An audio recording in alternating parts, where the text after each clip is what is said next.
I'm sure a lot of people clicked on this video purely from a sense of outrage at the title because my God, why would I wear a jacket in summer? It doesn't make any sense. But there are some good reasons to, and there are some good ways to, and some good fabrics to do so. And to walk us through that today, I'm Nick, by the way. This is Stridewise. It's a channel about like casual menswear, I guess. And with me is Peter from Peter's Prism. Hey everyone. Thank you very much for coming on the channel, Peter. Peter is over in Manhattan. We're in Queens right now. And Peter's channel focuses a lot on style through a Gen X lens and with a real eye towards like historicity and design and stuff. Whereas me, I'm just a little bit like, how do I not screw up what I wear? I'm a bit more, boneheaded about what I wear. So I think I am a bit of a good stand-in for, what do you mean I should wear a jacket in summer? It's enough to make me wear trousers, for God's sake. Well, you gotta wear trousers. Do I? That's another video.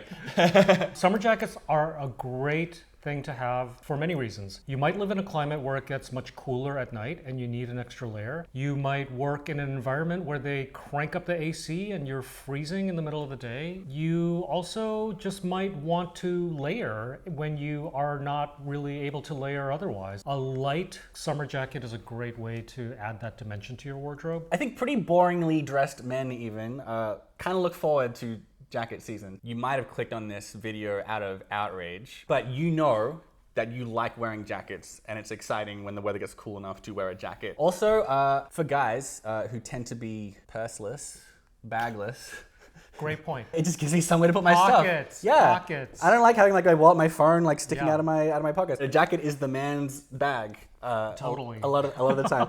And there's one more thing I wanted to touch on with jackets, which is that like every guy knows that when you go to a summer wedding, you're like, oh, all right, I gotta find like a suit and a suit jacket to wear here because it's like a formal event. We all know if it's a dressier event, you need a jacket. But I think like what escapes some guys is that a jacket, like that layer over your t-shirt or button-up shirt, it always makes an outfit just a little bit smarter and nicer. Even if you're going to a bar or something, or a restaurant, even like it doesn't have to be like suit and tie level formality to know that like in most, if not every occasion, having a jacket on top makes you look a bit smarter. Add any single one of these jackets to your jeans and t-shirt and you will instantly upgrade your look. Instead of going through like fabrics and a million different forms that fabric can take, we're going to talk about forms and then the fabrics that can wind up in there. So we're going to talk through a few different types of jackets that are a few different levels of dressiness here. The first option on this list, the most versatile and the most underrated jacket, I think, it is the Chore coat, the Chore jacket, the French work Chore coat. The go-to fabrics for a Chore coat is unlined cotton, and also we've got an unlined linen one here as well.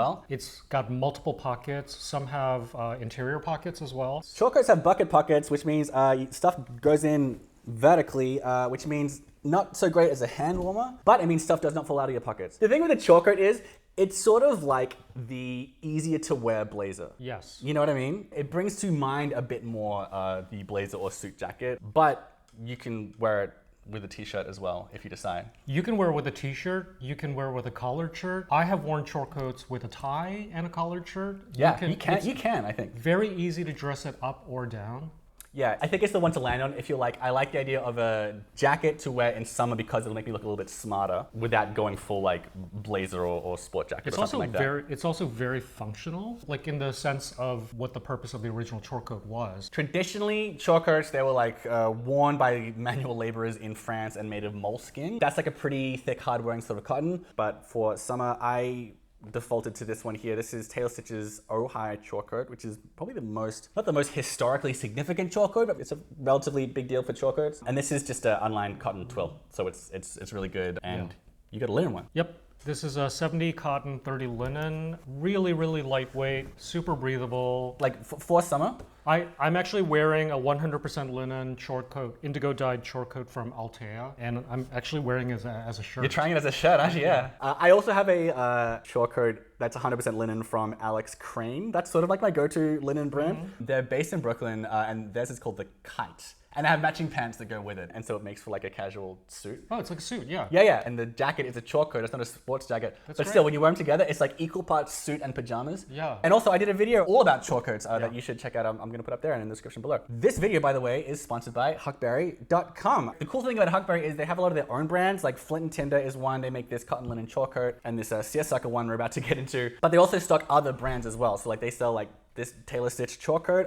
That's not a Huckberry brand. Yeah, they got a bunch of stuff. They got Wythe, they got Fady, they got a few things. And the other cool thing about Huckberry when they sponsor a video is that they don't care if we show other brands that they don't sell. So don't think that this video is like, oh my god, everything I see has to be on Huckberry. They are aware that not everyone who buys their stuff will have only ever bought stuff from Huckberry. So some of the stuff is from Huckberry, some of it's not. But when it is, I'm gonna link it in the description below. Thanks Huckberry for sponsoring. Good place to buy your summer jackets in all manner of fabrics and styles. They've already approved the video, so I don't even need to try that hard. The next one, I wanted to go with a casual one because people are expecting us to talk about blazers and stuff, which we're gonna talk about next. But I wanted to throw in a bit of a wild card, one more solid hot weather jacket that will not be surprising once you hear it. Field jackets, old military style field jackets. It's a great option. You can just wear it over a t-shirt. You can wear it over a collared shirt. It's just a really great way to spruce up your outfit. Yeah, I mean, it's pretty casual. Very casual. It might not achieve those goals of like making your outfit look a little bit smarter. Although I have seen guys style it with like a tie or something a little bit more showy. Yeah. If you're like if you're really good at dressing. Yeah.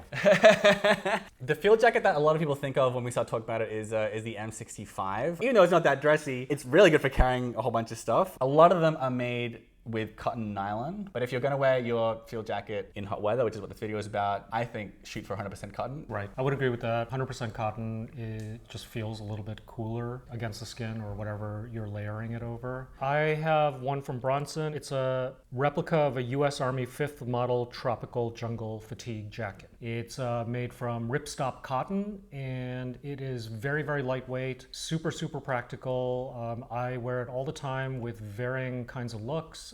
And at $65, kind of hard to beat. Yeah, that is bonkers. I have one myself, but it's from Shockoe. It's made in the USA, if that's a big thing for you. It's also ripstop cotton.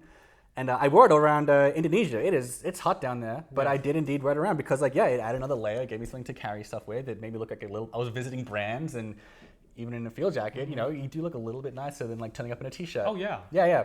That one was like $350 or something. It was not cheap. Bronson makes like really good stuff for very cheap. Army Surplus World is one I was going to suggest just as an example of a surplus place because they have 100% cotton field jackets, and make sure it's the cotton one because they have some nylon ones. And it's like $110. And I think that was going to be the cheapest one that anyone had ever heard of, but Bronson even beats that. Yeah, I think one thing to keep in mind when you're wearing a field jacket and you're trying to style yourself is to not go too don't look like you just picked your clothes up off the floor randomly, like the worst jeans and the grubbiest t-shirt and like your Doc Martens, because the thing about wearing a field jacket is you can kind of, if you're not careful, look like taxi driver, and you don't want to look like that. Yeah, that is true. Don't look unhinged. Don't look unhinged. Yeah, that's not a good look. On a related note, field jackets are they would seem like a very good travel jacket because they are lightweight, they're breathable, they got a lot of pockets so you can stash your passport in. But I can tell you from experience, don't wear a field jacket walking around airports and ports of foreign countries, especially any country with like a history of military or paramilitary tensions, which I think is most countries in the whole wide world.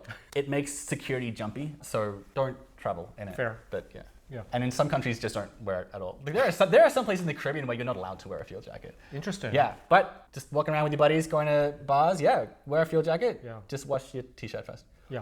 Let's go to a nicer one. Blazers. Now, I think officially a blazer is meant to have shiny buttons or something, but like whatever. The nice jackets. Jackets with a lapel. We'll say jackets with a lapel, yeah. I never wore it before this year, but seersucker is so good and cool. I always thought it was like some synthetic super fabric, but no, it's cotton, and it's just made in a way that it's puckered, which basically the whole thing is that keeps it from sticking to your skin. Right. And that's enough to make it like 5 million times better than any other summer jacket I've ever worn. This one is from Flint Tinder. You got one from Engineered Garments that we're showing here. I have like a blue and white one from Engineered Garments, and the really nice thing about seersucker is that it now comes in all kinds of colors and patterns and textures. I mean, the texture is seersucker, but like this one is a great option because you actually have this as part of a suit, right? I do, yes. I wore this to the mayor of New York City's house on Saturday, which makes me sound very important, but it was open to the public. But a friend of mine had some art hanging up there. Yeah. That was like, I'm going to the mayor's house to get dressed up, and I was the only person in a suit, of course, but I still felt very nice. And what's great about the suit that you have is that you can take it apart very, very easily because it's seersucker and it's kind of casual. Yeah. Well, what about if someone doesn't have like a suit? How should they wear a blazer, a hot weather blazer? In what context? I don't know. Going to a bar. I saw a guy this morning wearing a navy seersucker blazer, khakis, loafers, and a crisp white shirt that was unbuttoned to the third button. He looked great. And you got a linen blazer as well, don't you? I have a linen blazer from Engineered Garments, also another great option. How should I wear that? Because even I wouldn't really know what to wear with that if I didn't have linen pants to wear with it. Like, how would I wear a linen blazer? You could wear a linen blazer with some loose cotton pants, loafers, maybe go sockless. A white collared shirt, maybe made of linen. You could do a camp collared shirt and keep your shirt untucked underneath the seersucker blazer. What if I want to wear a t-shirt underneath it? Is that too 90s? No, it's not. Not at all. You could totally wear a t-shirt under a jacket like this. I think that would look great. Sweet. All right. Another jacket that you might not have thought about is the bomber jacket. This one, it's not from Hugberry. It's from what is it? This is from Thursday Boots. The reason I landed on this one was purely because the whole reason I have this video going right now, I'll show it to you right now. My friend texted me and said, hey, I want a summer jacket. And this is actually, after a lot of back and forth, this is actually the one that I found myself recommending. And the reason I picked this one is that the shell is 100% cotton. And it's like 6.5 ounce cotton, I think, which is super light. That's like half the weight of like a denim jeans to give you an idea of how lightweight it is. This is sort of getting folded into, a bomber is not the same thing, but it's pretty close to a Harrington jacket. Harrington has a totally different collar. Yes, it does, yes. And therefore a totally different look. All right, look, this is what a Harrington jacket looks like. I think if we're talking about all the jackets we've got here so far, I think they would go in roughly the same category, but yes, not exactly the same thing. But anyway, I have the most famous Harrington in the whole world, which is the Barracuda G3 Harrington. G9. Yeah, I was like, oh great, I can wear this jacket in summer because it's a lightweight jacket. No, I was sweating my butt off because it's like a good 50% synthetic, the shell. Yeah. But fortunately, Barracuda, they're so well known for the Harringtons that they have 1,000,000,001 variants. Yeah, they have some 100% cotton ones too. I don't know what number it is. It's either G3 or G4. It doesn't have elastic at the waist, so it's like kind of loose. Yeah, Harringtons are cool. That's most of the jackets. We have a good spread here from like nice and dressy, dressy if you want to be, but casual if you want to be. There are some honorary mentions I wanted to get into. Safari jackets. That's like a not super well known, but like pretty cool one. This is Carl. He's the managing editor of my website that you probably don't know exists, but he runs my website. And here he is walking around Vietnam in his linen safari jacket. Beautiful jacket. Yeah, you like safari jacket? I do. Yeah, I love them. In fact, I'm looking for one right now. It's a safari jacket. They're pretty versatile as well. Like it's like dressy, but it isn't at all because it's got like pleated patch pockets all over it. You're not going to seem as stuffy as with a blazer, So I think it is a really cool option. Another one, denim jackets. Peter and I disagree about this because denim, it can be pretty thick, but the fact remains a denim jacket is an unlined cotton jacket, even though everything else here is more breathable. Hey, editing Nick here, quickly clarifying two things. Number one, the point of denim is to be durable first without being too hot. So while unlined cotton is still a good direction for warm weather, loose plain weaves typically beat denim. The other thing is that I was at a party at Naked and Famous this week and I realized I totally forgot to mention that they have the best summer weight denim jackets I've seen. This is their workforce selvage, which is under 11 ounces. And they've also got this Harukaze denim that is somehow 8.6 ounces. I did not think it was even possible to get that lightweight with denim. Again, these are still denim, so they're more about durability than breathability, but if you want summer denim, I always look around and I can never find anyone else doing it as well as Naked and Famous, which I'm sure means I'm missing some other good brands. So if you know of any, let me know in the comments. All right, that's our list of summer jackets. We had 5. I think that's a pretty good spread of like dressy, versatile, casual, and surprises. Let us know in the comments which ones we forgot. Subscribe to Peter's Prism on YouTube for much more better content. for a more informed, intelligent different content. For different content. Peter's a bit more about the style side of things, which is why it's great when he comes and helps out with this sort of content. Subscribe here as well if you wind up here, and we'll catch you for the next video. Thanks.